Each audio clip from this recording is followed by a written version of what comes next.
violation of due process by the Federal Ministry of Labor and Productivity in allotting the 774,000 slots in the Special Public Works Program.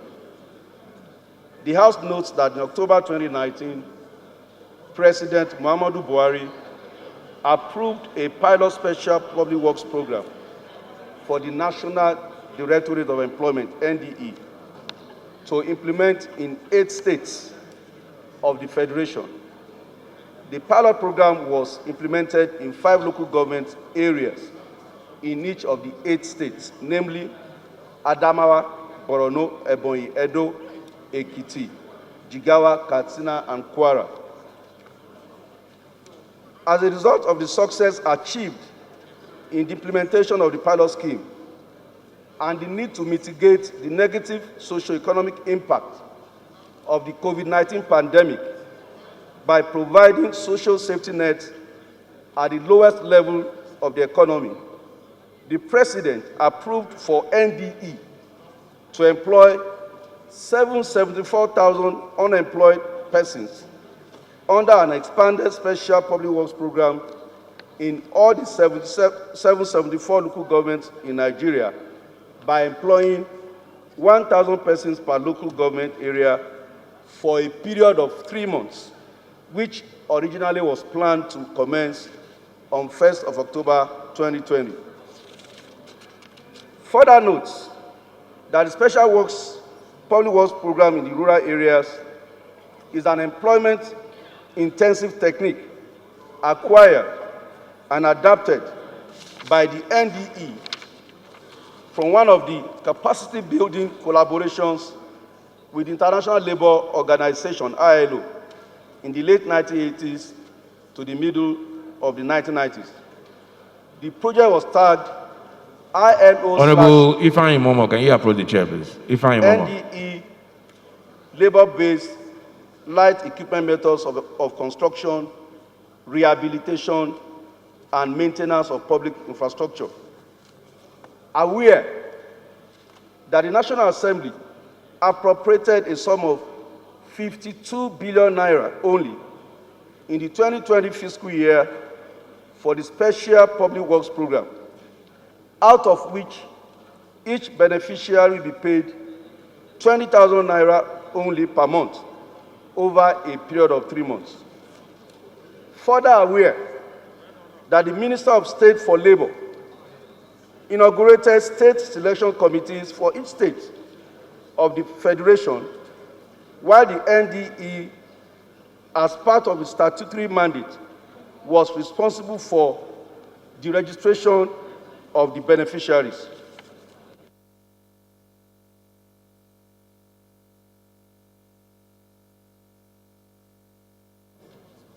At least from the Speaker. Go on. Concerned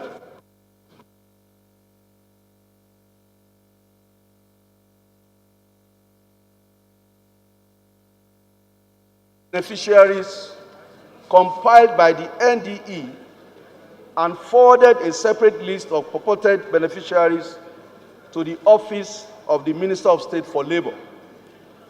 Greatly concerned that most Nigerians that have submitted their names to the NDE offices in their respective states have been unjustly excluded from this program, which the Minister of State for Labor announced will commence on January 5, 2021.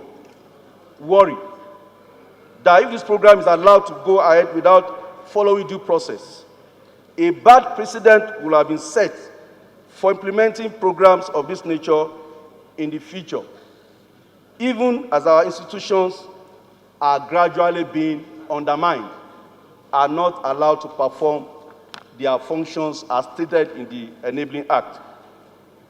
The House therefore resolved to, 1, mandate the Minister of State for Labor to stop with immediate effect all processes leading to the commencement of the program on January 5, 2021 until the list of beneficiaries compiled by the NDE in each state is used as a basis of selection.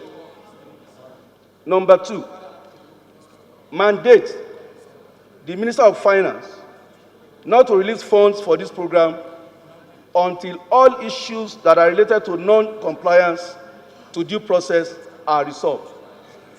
Number 3, mandate the committees on labor and productivity and legislative compliance to ensure compliance with prayers 1 and 2 above and report to the House in the next 1 week. I so move. House condemns the removal of the DG, who seems to be following the due process in the execution of this project. So we condemn in total the removal of the DG and call for his immediate reinstatement. His comrade Amin Sulaiman. I represent Pagi Federal Constituency. I rise to strongly, very, very strongly, support the motion or amendment raised by Honorable Plata to the effect that the removal of the DG of NDA be condemned and asked for his immediate recall. So the amendment that has been made. A man has stood up for the right thing to be done. The Director General of National Directorate of Employment. Mr. Speaker, I think when we begin to see things like this come, we have to brief Mr. President beforehand, before Mr. President is being ill-advised to take a decision that will make for the ill will of this government, Mr. Speaker. Mr. Speaker, we have all come from far and wide to talk about bipartisan approach to make Mr. President to succeed. The Constitution of the Federal Republic of Nigeria, Section 16, Mr. Speaker, most especially, sir, Section 16, sub 1, it talks about B, that the objectives and ideals of the government shall be control the national economy in such a manner as to secure the maximum welfare, freedom, and happiness of every citizen on the basis of social justice. The DG of NDE stood for what is right. And I believe that this House owes Mr. President the right position to advise Mr. President that the decision taken to sack the DG was by ill advice. Mr. Speaker, sir, again, the money for the program was meant for 2020. And the program was to start by November. And we have shifted it to January. Is it going to be, was meant to start by October? What is going to happen to the funding for that program by year ended December 31? And what is going to happen to the funding of the program in the 2021 budget? These are the issues that we need to address before we now allow for the full implementation of this program, so that this government, Mr. President, can have the right position to do good to Nigerians. Nigerians are looking for better welfare. Nigerians want to be fed. They want to be employed. So nobody should be a clock in the wheel of Mr. President trying to do good. Not even the Minister of the Federal Republic of Nigeria. That's my humble position, Mr. Speaker. Those in support of the motion as amended, please say aye. Those against, please say nay. Ayes have it.